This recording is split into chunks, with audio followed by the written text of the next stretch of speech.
अमन ने कभी नहीं सोचा था कि एक साधारण सवाल उसे पहाड़ी की चोटी तक ले जाएगा, जिसकी चढ़ाई अत्यंत ही कठिन और दुर्गम थी। उस सुबह ऐसा क्या हुआ था कि एक बौद्ध भिक्षु के कहने पर अमन ने अपने जीवन की सबसे बड़ी चुनौती को स्वीकार कर लिया, जबकि वह जानता था कि उसके द्वारा हुई एक छोटी सी चूक और उसकी जान भी जा सकती है। तो पूरी कहानी जानने के लिए कहानी में अंत तक बने रहिएगा। तो चलिए कहानी शुरू करते हैं। अमन, जो पहले खुद को बहुत ही एनर्जेटिक और मोटिवेटेड महसूस करता था, आजकल अपने जीवन में मोटिवेशन की कमी से जूझ रहा था। जबकि वह अपनी पसंद की मल्टीनेशनल कंपनी में जॉब कर रहा था और उसकी सैलरी भी काफ़ी अच्छी थी, तथा जिस कंपनी में वह जॉब कर रहा था वहां पर उसके करियर ग्रोथ के अच्छे अवसर भी थे। लेकिन इन सब के बावजूद पिछले कुछ महीनों से उसका मन अपने काम में नहीं लग रहा था। उसे कुछ भी करने का मन ही नहीं करता था। उसे हर काम बोझ लगने लगा था, यहाँ तक कि अपनी नौकरी भी उसे अच्छी नहीं लग रही थी। अमन का जीवन धीरे धीरे बेजान सा होने लगा था। हर दिन एक जैसी दिनचर्या, एक जैसे काम और कोई खास बदलाव नहीं। पहले सुबह उठने पर वह अपने आप को बहुत ही उत्साहित और ऊर्जावान महसूस करता था, लेकिन आजकल उसे सुबह उठने का मन ही नहीं करता और देर से उठने पर वह अपने आप को थका थका महसूस करता था। यहाँ तक कि अब तो उसका जॉब पर जाने का भी मन नहीं होता था। वह ऑफिस जाने के लिए जैसे तैसे बड़ी मुश्किल से तैयार होता था और जब वह ऑफिस पहुँचता तो खुद में इतना लो एनर्जी महसूस करता कि उसे अंदर से काम करने की इच्छा ही नहीं होती थी। वह अपने कंप्यूटर के सामने बैठा रहता, स्क्रीन को घूरता रहता और घंटों बिना कुछ किए गुजर जाते। उसे अपने काम में न तो कोई दिलचस्पी महसूस होती थी और न ही कोई संतुष्टि। जबकि एक समय था जब वह अपने काम को बड़े उत्साह और जोश के साथ किया करता था, लेकिन अब वही काम उसे बोझिल और नीरस लगने लगा था। वह जानता था कि यह ठीक नहीं है। अगर इसी तरह चलता रहा तो एक दिन उसे नौकरी से निकाल दिया जाएगा, लेकिन फिर भी वह चाह कर भी इसे बदल नहीं पा रहा था। वह अंदर से खुद को बहुत ही ज्यादा डीमोटिवेटेड महसूस करता था। धीरे धीरे अमन ने इस समस्या को गंभीरता से लेना शुरू किया, क्योंकि उसके अंदर मोटिवेशन की कमी उसके काम और उसके जीवन दोनों को प्रभावित कर रही थी। अब वह हर कीमत पर इस समस्या से मुक्ति पाना चाहता था। इसके लिए उसने एक दिन अपने सबसे करीबी दोस्त रोहन से बात करने का फैसला किया। रोहन से बात करने के दौरान उसने अपनी समस्या उसके साथ साझा करते हुए कहा, मुझे समझ नहीं आ रहा है कि मेरे साथ क्या हो रहा है। मैं एक ऐसी जॉब कर रहा हूँ जो मैंने हमेशा से चाही थी, लेकिन अब मुझे इसमें कोई मजा नहीं आ रहा है। मैं हर दिन ऑफिस जाने से बचना चाहता हूँ। मैंने खुद को फिर से मोटिवेटेड करने के लिए बहुत से उपाय किए, लेकिन कुछ भी काम नहीं आया। रोहन ने उसकी बात ध्यान से सुनी और फिर कुछ सोचकर बोला, अमन, मैं समझ सकता हूँ कि तुम किस दौर से गुजर रहे हो, लेकिन सच कहूँ तो मेरे पास इसका कोई समाधान नहीं है। तुमने खुद को फिर से मोटिवेटेड करने के लिए जो कुछ भी किया वह सब तो ठीक था, लेकिन शायद तुम्हें कोई ऐसा चाहिए जो इस समस्या की गहराई को समझ सके और तुम्हें सही रास्ता दिखा सके। इस प्रकार अमन को अपने दोस्त से कोई ठोस समाधान नहीं मिला, लेकिन उसने रोहन से ही एक बौद्ध भिक्षु के बारे में सुना, जो अपने ज्ञान और जीवन की इन समस्याओं के प्रति गहरी समझ के लिए जाने जाते थे। वह बहुत ही शांत और दयालु स्वभाव के थे। अमन ने बौद्ध भिक्षु से मिलने का फैसला किया। वह उनके मठ पर गया और अपनी समस्या उनके सामने रखी। उसने कहा, गुरुदेव, मेरे पास वह सब कुछ है जो एक सफल करियर के लिए चाहिए, लेकिन फिर भी मैं मोटिवेशन की कमी से जूझ रहा हूँ। मेरा आजकल किसी भी काम में मन नहीं लगता। मैंने बहुत कोशिश की, लेकिन कुछ भी काम नहीं आया। कृपा कर मुझे मेरी समस्या का समाधान बताएं। भिक्षु ने अमन की बात बड़े ध्यान से सुनी और बोले, यदि तुम अपनी इस समस्या का समाधान चाहते हो तो तुम्हें थोड़े प्रयत्न करने पड़ेंगे। तुम्हें थोड़ा जोखिम उठाना पड़ेगा। क्या तुम इसके लिए तैयार हो? अमन ने विनम्रतापूर्वक पूछा, कैसा प्रयत्न? किस तरह का जोखिम गुरुदेव? भिक्षु ने इशारा करते हुए कहा, वह सामने पहाड़ी की चोटी देख रहे हो? अमन ने कहा, जी गुरुदेव। भिक्षु ने कहा, तुम्हें तुम्हारी समस्या का समाधान उसी चोटी पर मिलेगा।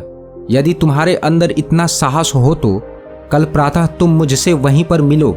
इतना कहकर भिक्षु वहां से चले गए, लेकिन अमन अब भी वहीं पर खड़ा था। उसके मन में कई सवाल थे, जैसे गुरुदेव ने उसे पहाड़ी की चोटी पर ही क्यों बुलाया, पहाड़ी की चोटी पर ऐसा क्या होगा जो उसकी समस्या को हल कर सकेगा, गुरुदेव ने ऐसा क्यों कहा होगा, क्या रहस्य है इसके पीछे। ऐसे कई प्रश्नों ने उसे अंदर से बहुत परेशान कर दिया। परंतु इन सब के बावजूद उसने निश्चय किया कि यदि उसकी समस्या का समाधान पहाड़ी की चोटी पर ही मिलना है तो वह कल प्रातः पहाड़ी की चोटी पर अवश्य जाएगा। सुबह होते ही अमन ने पहाड़ी की चोटी पर पहुंचने के लिए चढ़ाई शुरू कर दी। लेकिन अमन के लिए पहाड़ी की चोटी तक की यात्रा आसान नहीं थी।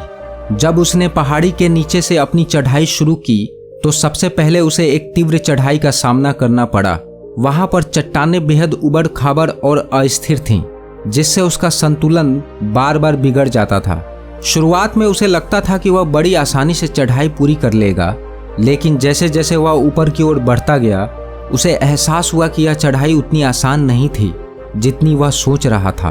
पहाड़ की ढलानों पर जंगली झाड़ियां और कांटे थे जो उसके कपड़ों में फंस रहे थे और उसे चोट पहुंचा रहे थे। उसे बार बार रुकना पड़ रहा था, लेकिन इन सब के बावजूद उसने हार नहीं मानी। रास्ते में कई बार फिसलन भरे पत्थरों ने उसका संतुलन बिगाड़ने की कोशिश की। एक बार तो उसका पैर अचानक फिसला और वह लगभग गिर ही चुका था। बड़ी मुश्किल से उसने अपने आप को फिर से संभाला, लेकिन इसी दौरान उसके हाथ में एक नुकीला पत्थर चुभ गया जिससे खून बहने लगा। दर्द के बावजूद उसने अपने कदम नहीं रोके। वह खुद को संभालते हुए उठ खड़ा हुआ और आगे बढ़ता रहा। जैसे जैसे वह ऊपर की ओर बढ़ता गया उसे ठंडी हवा और कम ऑक्सीजन का सामना करना पड़ा, जिससे उसकी सांसें और भी भारी हो गई। उसकी मांसपेशियों में दर्द होने लगा और शरीर थकान से चूर हो गया, लेकिन उसने हिम्मत नहीं हारी। उसने खुद से कहा कि यदि मैं यहाँ तक पहुँच सकता हूँ तो मैं चोटी तक भी पहुँच सकता हूँ। अंततः घंटों की कठिनाइयों और संघर्षों के बाद अमन आखिरकार पहाड़ी की चोटी पर पहुँच गया। उसकी थकावट और दर्द ने उसे कमजोर जरूर किया, लेकिन उसकी इच्छा शक्ति ने उसे वहां तक पहुंचा दिया। उस ऊंचाई पर पहुंचकर उसने एक गहरी सांस ली और थोड़ा सुस्ताने लगा। तभी अचानक उसके कानों में भिक्षु की आवाज गूंजती है, तो आखिरकार तुम यहाँ पहुंच ही गए। मैं कब से तुम्हारा यहाँ पर इंतजार कर रहा था, लेकिन मुझे यकीन था कि तुम जरूर आओगी। अमन ने पीछे मुड़कर देखा तो पाया कि भिक्षु उसके सामने खड़े थे। उसने भिक्षु को नमस्कार किया और विनम्रतापूर्वक उनसे बोला, गुरुदेव, मैंने आपकी बात मानी और इस उम्मीद में कि मुझे मेरी समस्या का समाधान यहाँ पर मिलेगा, इस कठिन यात्रा को तय किया। अब जबकि मैं यहाँ पर पहुँच चुका हूँ तो मेरा मन उस समाधान को जानने के लिए बहुत ही उतावला हो रहा है। कृपा कर मेरा मार्गदर्शन करें। इस पर भिक्षु ने रहस्यमयी मुस्कान के साथ अमन की ओर देखा और बोले, सबसे पहले तुम पूरी तरह से शांत हो जाओ, क्योंकि जीवन में किसी भी चीज के लिए इतना उतावलापन ठीक नहीं होता। और जहां तक रही बात कि मैंने तुम्हें समाधान बताने के लिए पहाड़ी की चोटी पर ही क्यों बुलाया है, तो इस बारे में थोड़ी देर में बात करेंगे, लेकिन उससे पहले तुम्हारी समस्या की जड़ तक पहुंचना जरूरी है। इस प्रकार भिक्षु के द्वारा अमन को आश्वासन देने पर कि उसे पहाड़ी की चोटी पर क्यों बुलाया गया है, इसका उत्तर उसे थोड़ी देर में मिल जाएगा, उसका मन शांत हुआ। अब जब अमन का मन पूरी तरह से शांत हो चुका था, वह अपनी समस्या की जड़ तक पहुंचने के लिए उत्सुक हुआ। भिक्षु ने अमन को उसकी समस्या की जड़ तक पहुंचने के लिए उत्सुक देखकर उससे आगे पूछा, क्या तुम मुझे बता सकते हो कि तुम इस स्थिति में कैसे पहुंचे? तुम्हारी यह स्थिति क्यों बनी? अमन ने कहा, नहीं गुरुदेव, मैं यह बताने में असमर्थ हूँ। भिक्षु ने फिर पूछा, क्या तुम अपने जीवन से संतुष्ट हो? अमन ने कहा, नहीं गुरुदेव। इस पर भिक्षु ने उत्तर दिया, क्या तुम्हें ऐसा नहीं लगता कि तुम्हारे मन की संतुष्टि का अभाव, जीवन के असली उद्देश्य से दूर जाना और अपनी आत्मा की आवश्यकताओं को न समझना ही तुम्हारी परेशानी का मूल कारण है? अमन ने हाँ में सिर हिलाया और फिर बोला, तो गुरुदेव मुझे क्या करना चाहिए? भिक्षु ने कहा, सबसे पहले तुम्हें अपने आप से यह पूछना चाहिए कि तुमने यह नौकरी क्यों शुरू की थी? क्या तुम सिर्फ पैसे के लिए काम कर रहे हो या तुम्हारे पास कोई बड़ा लक्ष्य था? जब तुम इस सवाल का जवाब ढूंढ लोगे तो तुम्हें अपने काम के प्रति एक नया नजरिया मिलेगा, क्योंकि कई बार लक्ष्यों का स्पष्ट न होना भी हमारे डीमोटिवेशन का कारण होता है। फिर उन्होंने आगे कहा, इसके साथ ही तुम अपने जीवन में संतुलन लाने का प्रयास करो। केवल काम पर ध्यान केंद्रित करने से ही जीवन का उद्देश्य पूरा नहीं होता। अपने जीवन में उन चीजों के लिए भी जगह बनाओ जो तुम्हें खुशी देती है, चाहे वह कोई शौक हो कोई सामाजिक कार्य हो या फिर बस अपने परिवार के साथ समय बिताना हो। अमन ने पूछा, गुरुदेव, अगर मैं फिर भी खुद को मोटिवेटेड नहीं रख पाता हूँ तब क्या करूँ? बौद्ध भिक्षु ने उत्तर दिया, तब तुम अपने काम को एक नए दृष्टिकोण से देखने की कोशिश करो।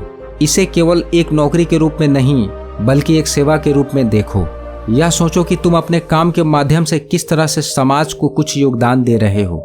जैसे यदि कोई चिकित्सक मरीजों का इलाज केवल पैसे कमाने के लिए नहीं बल्कि अपने कर्तव्य के रूप में पूरी निष्ठा और ईमानदारी से करता है, तो वह न केवल उनके जीवन की रक्षा करेगा बल्कि इसके परिणाम स्वरूप उसे गहरी आत्मसंतुष्टि भी मिलेगी।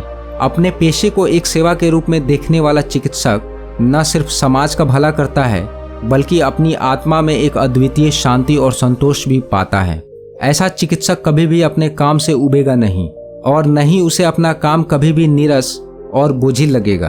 अमन ने आगे पूछा, गुरुदेव, क्या कोई सरल तरीका है जिससे मैं अपने मन को स्थिर रख सकूं? भिक्षु ने उत्तर दिया, हर दिन कुछ समय निकालकर ध्यान का अभ्यास करो। यह तुम्हारे मन को शांत करेगा और तुम्हें अपने भीतर की प्रेरणा को फिर से खोजने में मदद करेगा।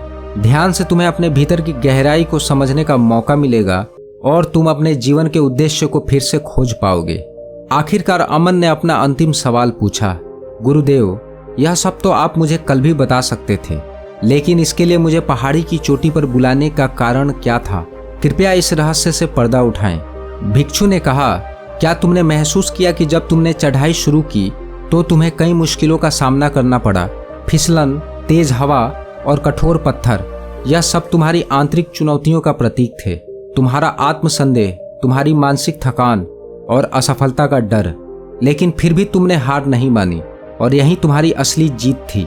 जब तुमने इस पहाड़ी की चोटी पर चढ़ाई की तो तुम्हें अपनी सीमाओं का एहसास हुआ, लेकिन उसी के साथ तुम्हें अपनी क्षमता और साहस का भी ज्ञान हुआ। यह वही साहस और आत्मविश्वास है जो तुम्हें अपने जीवन में भी चाहिए। इस पहाड़ी की चोटी पर तुम्हें बुलाने का उद्देश्य यही था कि तुम यह समझ सको कि जीवन में कोई भी चुनौती तुम्हें तोड़ नहीं सकती जब तक तुम खुद को टूटने नहीं देते। और एक और बात, मैं यह जानना चाहता था कि तुम्हारे अंदर अपनी समस्या को दूर करने की सिर्फ इच्छा है या एक मजबूत संकल्प भी है, क्योंकि कितनी भी अच्छी बात पढ़ ली जाए या सुन ली जाए या मेरे द्वारा ही बता दी जाए, उससे तुम्हारे जीवन में कुछ नहीं बदलेगा जब तक कि तुम्हारे अंदर उसे अपने जीवन में अपनाने का दृढ़ संकल्प, समर्पण और अनुशासन न हो। अमन अब भिक्षु की बात को पूरी तरह से समझ चुका था। उसकी आंखों में आंसू थे, लेकिन वह आंसू निराशा के नहीं बल्कि आंतरिक जागरूकता और सशक्तिकरण के थे। उसने भिक्षु के समक्ष ही दृढ़ निश्चय किया कि उनके द्वारा दी गई शिक्षा को वह अपने जीवन में आत्मसात करेगा और अपने खोए हुए मोटिवेशन को फिर से पाकर रहेगा। दोस्तों, आशा करता हूं कि यह कहानी आपको पसंद आई होगी। यदि कहानी पसंद आई है तो इसे लाइक करें, चैनल को सब्सक्राइब करें और ऐसे ही और कहानियों के लिए स्क्रीन पर आ रही वीडियो पर क्लिक करके उसे पूरा देखें। तो मैं आपसे वहीं मिलता हूं। धन्यवाद।